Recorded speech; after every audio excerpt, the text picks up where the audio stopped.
got a question from Doug Gardner for you.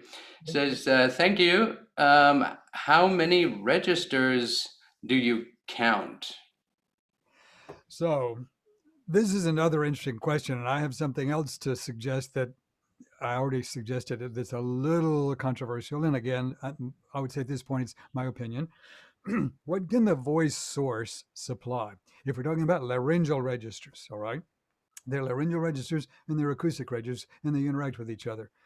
The larynx supplies a source signal that has a set of harmonics, and it has a certain spectral slope. What the voice source cannot do by itself before the resonator is involved is it can't pick and choose which harmonics to feature. It can just give you a set of harmonics that weakens at a certain slope. What you can do is you can make that slope shallower or steeper. You can make it chestier or you can make it headier. You can make it more pressed or you can make it flutier, right? But if you've worked out the range, and the goal of many training systems is to not have an unintended binary flip in the range. Classical certainly does this, and many genres do. Sometimes we deliberately exploit that flip for an interpretive, a legitimate interpretive thing. Perfectly fine, right? But not so often in classical, but sometimes, but more often in some other genres, you'll deliberately flip over back and forth as a cool, expressive thing. But if you've trained the larynx to smoothly negotiate range, all it's doing is very slowly changing the spectral slope of the set of harmonics that you're producing per pitch. Lower ones will have a shallower spectral slope with a buzzier sound, and the higher you go, it'll very smoothly steepen the spectral slope so it gets a little warmer and less rough the higher you go. It gets smoother the higher you go. So if I do a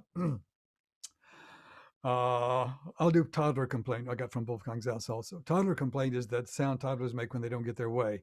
When it's low, it's really buzzy and rich. When it's high, they're trying to make you feel sorry for them. So it goes like this.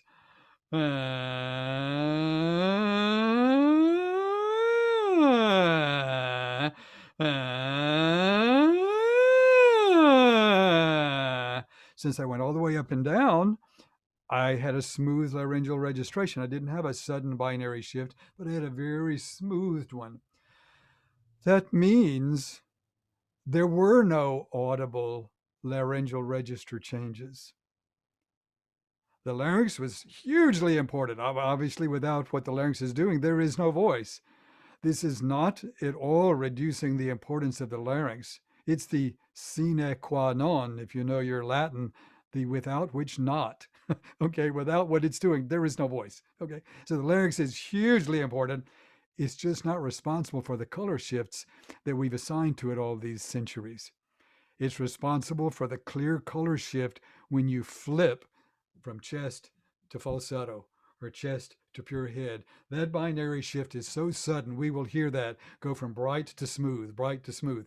But if you've smoothed that out like I just did, it no longer is creating audible timbral shifts that you would identify, aha, you just changed registers. The acoustic relationships of the harmonics to the fundamental frequency always create timbral shifts. They can be subtle, but they're there. And you hear each one of those. So for me, it's now, and you could talk about whistle and fry as extremes, and those are different laryngeal things a little bit. Well, fry is definitely different laryngeal. Whistle, we're still sorting. People have various opinions about that. It could be purely an acoustic register, or it could be a little bit laryngeal and a little bit acoustic.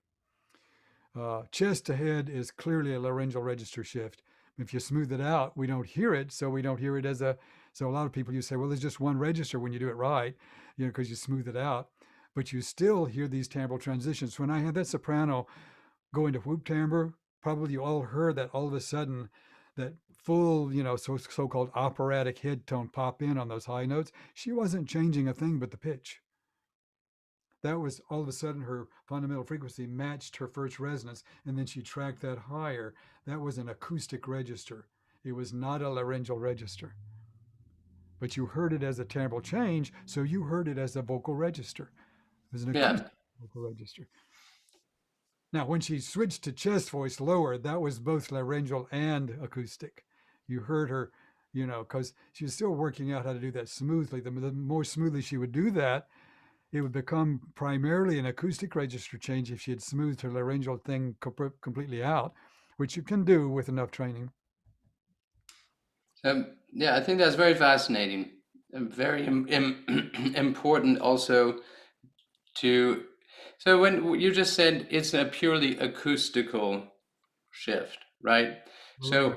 So physically, there's she's maintaining, this student was maintaining pretty much the exact same configuration, Right. just allowing the voice to move through there, and the acoustics of it create the sound shift. They're changing pitch, which means the fundamental that they're singing and the set of harmonics is moving up.